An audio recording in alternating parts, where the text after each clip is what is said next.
To celebrate their first year in university, 6 friends went camping in the wilderness. After driving for several hours from the nearest town, they discovered a lagoon nestled beside a cliff, ideal for diving. They set up camp in the woods nearby and spent the evening swimming in the warm, clear water. As the sun sunk below the trees, one of the friends went up to the highest point on the cliff and jumped off, while the other 5 watched. Their laughter slowly subsided as they waited for him to surface. It only took half a minute for them to dive in after their friend. Struggling and spurting among the reeds in the lagoon, they searched hopelessly for him. Finally, they detangled themselves and came up, but they never saw their friend again. Heartbroken, they returned to the city and passed a strange and lonely year in which their only solace was the knowledge that they would return to the lagoon to honor the anniversary of their friend's death. A year passed, and they returned to the lagoon as a memorial, but as they approached, they saw their friend standing there, head bowed. Excitedly, they called to him and began running towards him, but he didn't turn. As they got closer, they called him more desperately, but still to no avail. With joy, they ran towards him, but stopped dead when they saw not 1, but 5 crosses on the waterside. The Moores are having a baby. I glanced up from the table, surprised. They got the okay? My husband nodded. The paperwork came in today, so I heard. He lowered his eyes in sorrow. Poor Joanna. She's only 53, I breathed.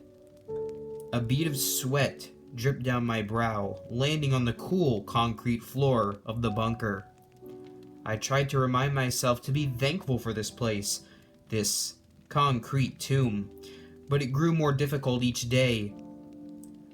Peprium Technologies, the company that sprung up just in time for the largest nuclear war the world had ever seen, had designed the vault to sustain 1,000 people for as long as it took the surface to be inhabitable again.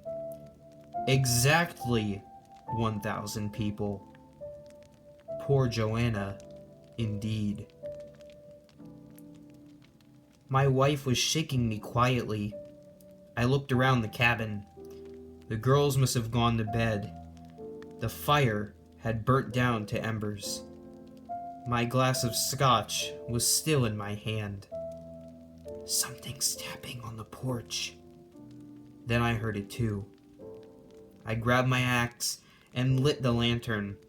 I opened the door expecting a raccoon or a skunk, but instead I found a boy of about 10 years old. He stared at me, petrified for a moment, then bolted down the path through the woods. I gave chase. He was losing me, but I heard him tumble to the ground. I leapt on top of him in a rage. "Why were you knocking on my porch?" I screamed. "My uncles told me to," he stammered. I was no longer angry but confused. "But why?" I asked. He said, "To get you out of the cabin." I don't have much time. They'll notice I'm not in my room soon, and I need to make sure this message gets out. Brexaprozoline doesn't treat depression or schizophrenia like they say it will. It's still in clinical trials, but don't take it. No matter how much money they give you or how good it sounds, it's not good.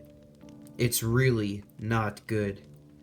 I used to be depressed and could hear and see things people told me weren't there. Schizo, they called me. Might have been my paranoia too. So I could write it off. But the doctors wanted to treat me, make me better. Well, I'm not better now. No, not at all. See, they're working together. I don't know how they communicate or why they're doing it, but the things in the corner of your eye, the reflections that don't seem quite right, that whistling in your ear, it's real.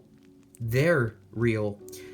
And the drug makes it so they just don't stay in your head anymore. I heard the doctors talking about it, so I know it's... Oh no. They're coming. Please, someone get me out of here. My name is Lawrence, and I'm at street